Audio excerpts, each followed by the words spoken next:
Aujourd'hui, vu tout ce qui a été fait, c'est devant eux que le port de Cotonou est tombé, s'est effondré en pleine crise du PVI. Le port exchange, le Bénin a perdu déjà son port à cause du PVI. Ça s'est effondré totalement. Parce que ce monsieur veut, tel que c'est monté, ça a rejeté 400 milliards de francs CFA lui seul. Dans un pays où 50% de la jeunesse n'a pas d'emploi. Mais je ne peux pas accepter cette responsabilité-là. Je n'ai pas d'amis. Je n'ai pas de parents pour ça. Ça ne peut pas se passer comme ça. Donc il fallait courir et aller redresser. C'est devant ces Américains-là. Ils sont revenus quelques mois après pour voir les performances lorsqu'on a commencé par prendre les prix à gauche, à droite. La réforme du guichet unique, tout ce que nous sommes en train de faire. Beaucoup restent à faire encore. Mais lorsque j'apprends que dans les 4 coins du pays, notre port allait prendre des prix.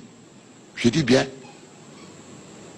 Donc le port est en train de renaître. À un mois donné, nous avons perdu 70% de notre trafic est parti au Nigeria, 47% au Togo, 52% au Ghana, à cause de cette histoire de PVI.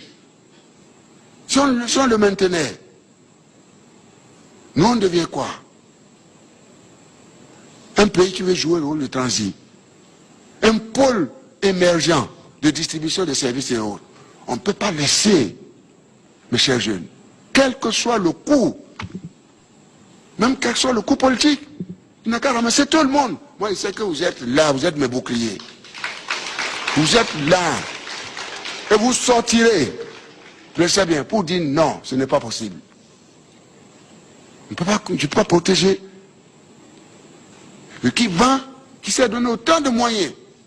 Ouais, il y a, comment dirais-je, un document qui circule dans le monde entier. Je vais recruter un crochet en Californie, en Australie, qui dit voilà le Bénin est la source de la piraterie maritime. Et de dire aux navires de ne pas venir au Bénin. Et il paye ce cabinet. Qui prend le cabinet le plus cher des États-Unis, qui le paye avec votre argent. L'argent qu'il a volé des pauvres paysans, sous le soleil, sous la pluie, qu'il paye chèrement.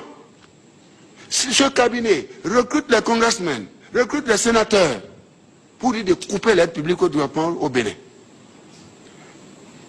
Et ces gens de congrès et ces sénateurs écrivent à, comment dirais-je, à Kerry, le numéro 2 américain, qui envoie des lettres, qui a fait des enquêtes, il dit c'est des histoires, classez-moi cette lettre. Mais c'est pas fini, il continue. Le combat continue. C'est comment ça? Comment on peut vendre son pays de cette manière? Où est-ce qu'on va? Mes chers enfants, je vous en parle parce que je suis obligé. Mais nous pouvons nous relever. On est tombé par les bombes qu'on a fabriquées nous-mêmes. La classe politique à laquelle j'appartiens. Je ne veux pas me dédouaner. Si on doit être jugé, on sera jugé de tous. Et devant vous, c'est vous qui serez nos juges. Parce que je vous dois la vérité, rien que la vérité. Et je le jure. Je le jure. Tout ce qui se passe, nous avons commis, ça il n'y a rien à faire. Par des arrêtés, des décrets, de ceci, de cela, etc.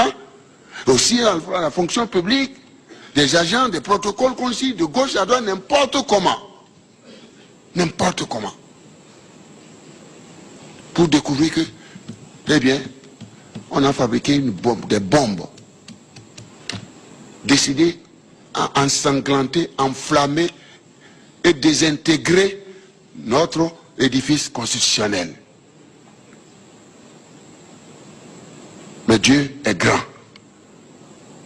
Dieu est grand. Que Dieu leur donne la bénédiction et qu'ils comprennent qu'il faut revenir à la raison. Je tenais à vous le dire.